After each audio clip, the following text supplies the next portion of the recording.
Hello everyone, Rusted here. I know I look a bit different, I've got a haircut and I still need to get it re-dyed, so I'm off brand for a little bit, so I'm really sorry about that. I also noticed in my last video, there's a lot of lens glare in my glasses with my monitors. There's nothing really I can do about that. That might be a bit off-putting, some people pointed that out last time. I'm also sorry that this video is slightly late because I had a lot I needed to do and my sleep's been a bit off, so I haven't been able to record this. This week, I released my biggest ever Cypher project ever, the Class 1A My Hero Academia rap Cypher. The reason why I did this was it was a conversation I had with anime rapper None Like Joshua, where we were talking about big ciphers and such. I was brainstorming on what the biggest possible cipher I could do that made sense, because there was like 7 Deadly Sins versus 10 Commandments, but that's still 17. Yeah, you could do stuff like every character from Thing, but that doesn't really make sense as like a coherent cipher. And the biggest one I could think of was the Class 1A My Hero Academia. That was doable. And this was back in August. I decided to plan. I was like, I'll have it out for December. That's a lot of time. This is the first ever behind the scenes video that I've done for one of my cipher projects. So I'm going to take a moment here and talk about how I organize these sort of things. What I do is I make an instrumental first, and I contact all the rappers I know who are into that anime, ask them if they would want to be on the cipher. After I send the idea out to everyone gets to pick who they want to be on a first come first serve basis. And once there's less and less options, the people who haven't chosen yet, I'm more inclined to assign them roles. Most of the time, if I have like a rapper on, like Game Boy Jones and None Like Joshua, they write their own verse. But sometimes I'll have people on who aren't rappers, like my friend Daisy Benezi, who is an ASMR YouTuber. She's not a rapper. In those situations, I write for them. I record it myself, so there's a version of just me doing it. I send that over to them, and then they record it in the same way that I did and send it back. For the Class 1A cipher, I was very excited because I got to get Dan Bull. And if you've seen my 100k Q&A video, you'll know that I've been a fan of Dan Bull ever since I was a kid. He's one of my biggest inspirations. And I'm really happy that I managed to get him on, even though Dan Bull's not the biggest fan of anime. He doesn't really watch that much anime and he's not seen My Hero, but he still wrote his own verse. He did a lot of research for the character, which I appreciate. In those situations, because he didn't know anything, I gave him the character of Tenya Ida because I thought that suited him. I always make sure to have a deadline because that's important when you work with a lot of people, because then you can chase people up about it and be able to be more organized. And if someone can't reach that deadline, it's easier to get a replacement instead of waiting on someone for ages. I had a problem like that in the Akatsuki cipher. There was someone else who was supposed to be Sasori in the Akatsuki cipher. They didn't get me the verse on time, and then they left it to the very last minute, day before I wanted to upload. Instead, what I had to do was I had to write a verse and get my friend Schwabadi to record it. Schwabadi's amazing, and he got it to me quickly, same day. It was perfect, and he really saved that project. Ciphers are incredibly difficult to put together.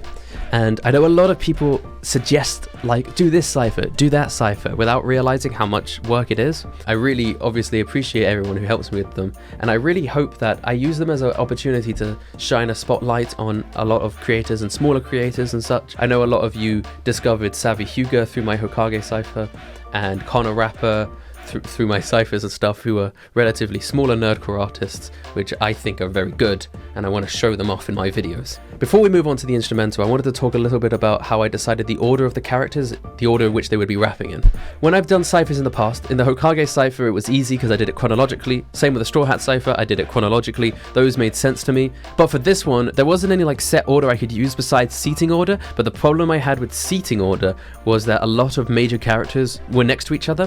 And I wanted to space the major characters out and have a lot of minor characters in between, and also have the genders be more diverse as it goes throughout the song, like not have a bunch of dudes together or a bunch of girls together, like splice it up, make it more interesting to listen to. So I wanted to be Deku, and he's the main character and everything, so I'd go first. And I know that the second most popular character is Bakugo, so I put him last. And then the third most popular character is Todoroki, so I put him dead in the middle. And then I worked out from there. I put a couple like ships together, like I put Kirishima and Mina right next to each other. I put Denki and Jiro next to each other.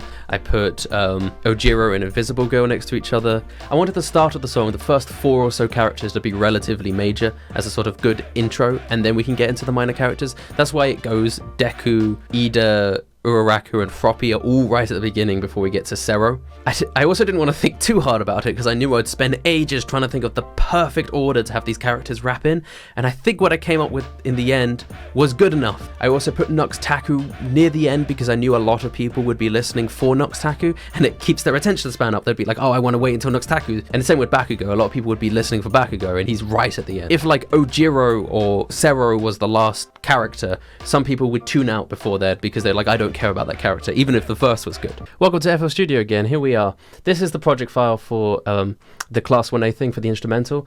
I wanted to show you something. At the top here, I have all of the different names of the characters that so I know exactly where each verse starts and begins. I'm a bit messy. A lot of people are a lot more organized with doing these things. The vocal files for a lot of people are just all over the place. A lot of people would have them in the same line, but Sarah's is up here, and then Tokoyami's here, and Dan Ball's down here. And this is all a mess as well. So I've got everyone's vocals on here as all mixed similarly, but different for different voices, but similarly enough that it's consistent. In terms of the actual instrumental itself, it's pretty simple. It's just piano. And then on top of the piano is a bass, which is just an 808 bass. And then strings.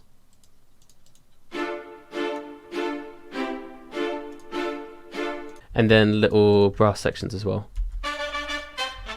The concept behind the instrumental of this track is I wanted something that was upbeat and lively, and classroom hip-hop is what I wanted. Like, I imagined that all of the members of Class 1A were in class together, rapping over the same instrumental. I didn't want something that was epic or cool or heroic. I still think of all these characters as like high school kids. If I was making like a pro-hero rap cypher, I think I would probably have it be more heroic. But for this one, I think it suited the characters a lot more for it to be more jovial and upbeat.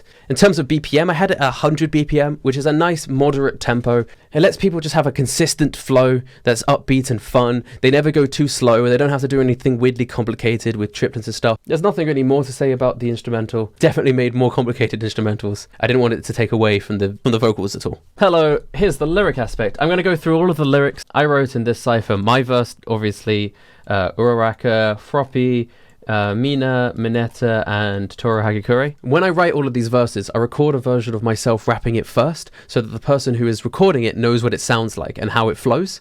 So after I talk about each one, I'll show you my version of it. I actually wrote my verse last. After everyone else had sent me their verses, I wrote my verse. I've actually now written in the perspective of Deku about 5 times now. So I did it on Fable's track, I did it in my Hero Academia rap, I did it on my Deku rap, I did it in Deku versus Naruto, which will be coming out in a couple weeks, and I've done it here. So but luckily for this cipher, I don't have to go super deep, just saw more of a summary of the character. Because I wrote my verse last, I wrote it after hearing everyone else's. I wouldn't have originally done my fast little triplet things, because I wouldn't even thought about doing it at this tempo.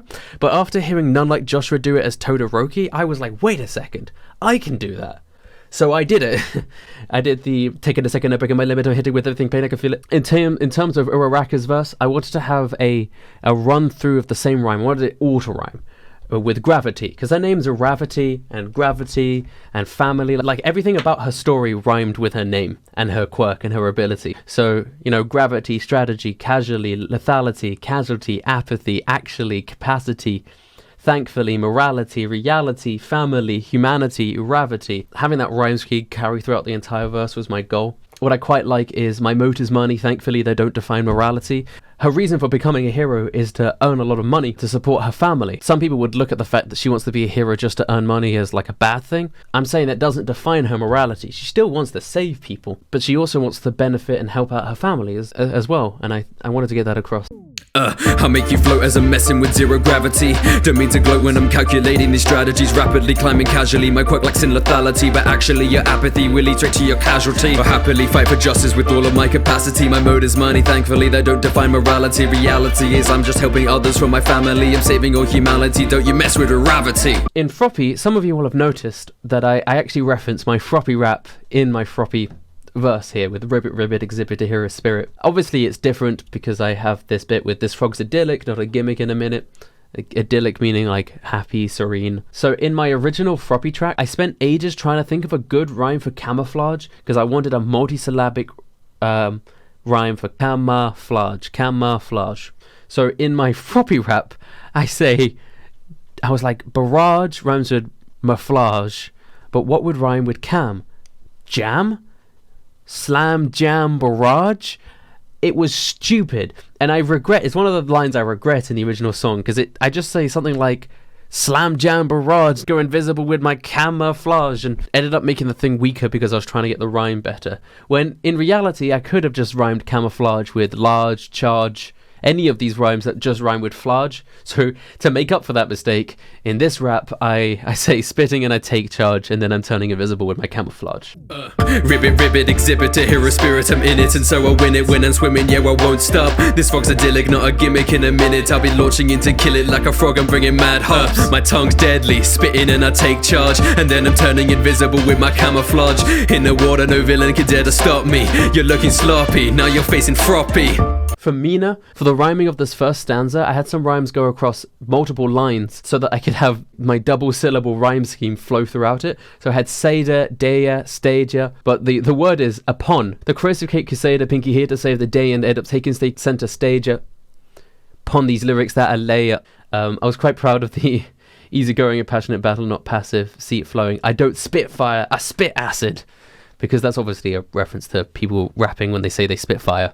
The corrosive Cape Crusader, Pinky here to save the day and end up taking center stage upon these lyrics that are lay up, easy going and passionate in battle. I'm not passive, see it flowing, I don't spit fire, I spit acid. Hypnotic fashion sense, I'll leave you in a trance. I'm good at fighting, my other skills are in dance. Protect my friends, we're going in on advance. Mina Rashido, you don't even stand a chance. Now for writing for Nux Taku as Mineta. Again, he was Usopp on the Straw Hat Cypher.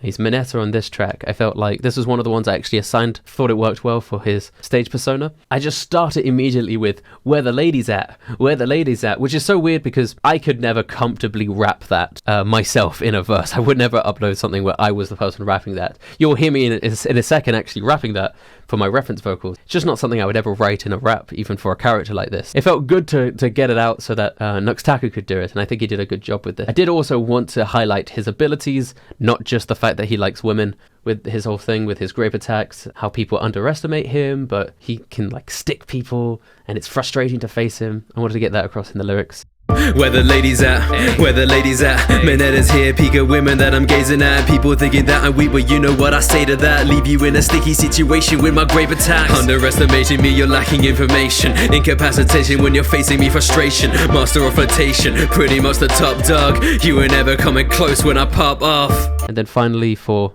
Tora Hagakure, the most difficult actually, because I think she has one of the least amount of, because she's just invisible. I wanted to make all of the verses different, even the ones that I wrote. I had the flow be a bit different for Tora Hagakure, where I had this rhyme thing with the yeahs, take you by surprise, yeah, miss me with your eyes, yeah. So I had a double rhyme where I surprise, eyes, and then easy, see me, beat me. But ultimately, her entire verse is just about her invisibility. I never even once said the word invisibility, so I got across her invisibility, but I never actually said invisibility in her verse at all. Take you by surprise, yeah, I can do it easy. Miss me with your eyes, yeah, you can't even see me. Matter what you try, yeah, you can never beat me. Feels a little cheesy, like a wish from a genie. When it comes to action, my quirk isn't like refraction, but it has the side effect of never being a distraction. Sneak up on my enemies, let me be the best assassin. Tori Hagakure, you can see my passion. That's in terms of the verses. Now I'm gonna hand it over to Evan to talk about the video. Hey, what's up guys? Evan here, the editor. So for this video, it was a very taxing video to edit. It was probably the most taxing video to edit for Daniel, because if you haven't noticed, it's a full 7 minutes long here. And the one thing I wanted to point out about this video that's really interesting, this is I think the third cipher I've edited for Daniel, is that at the start of this cipher, now if you hadn't noticed, and as you can probably tell here at this point, I showcase every single person and the characters that they rap as in this rap. That was done on purpose because I wanted like everyone to know who was rapping what characters. So like in the first 17 seconds, you already know who's doing Momo, who's doing Mina, who's doing Todoroki, Bakugo. Everything else is pretty standard. It's just finding clips for the characters. I'd say a lot of them were like ridiculously difficult. I guess the most difficult one to find clips for this guy. Yeah, he was definitely the most difficult character because like he's silent in the series, right? So there's barely any footage of him whatsoever. There's like a 2-minute clip that compiled like all the footage of him. It was hard. The other cool thing towards the end here, when the song ends, there's an explosion sound. He suggested that I add an actual explosion when Bakugo is fighting Uraraka, and I thought it was perfect because I mean if you just watch it again here, make you wish that you didn't. And it just fits so well, and it's a nice way to close out the video. And I guess the other obvious thing is that Daniel has changed his outro card. And anyway guys, I hope you enjoyed.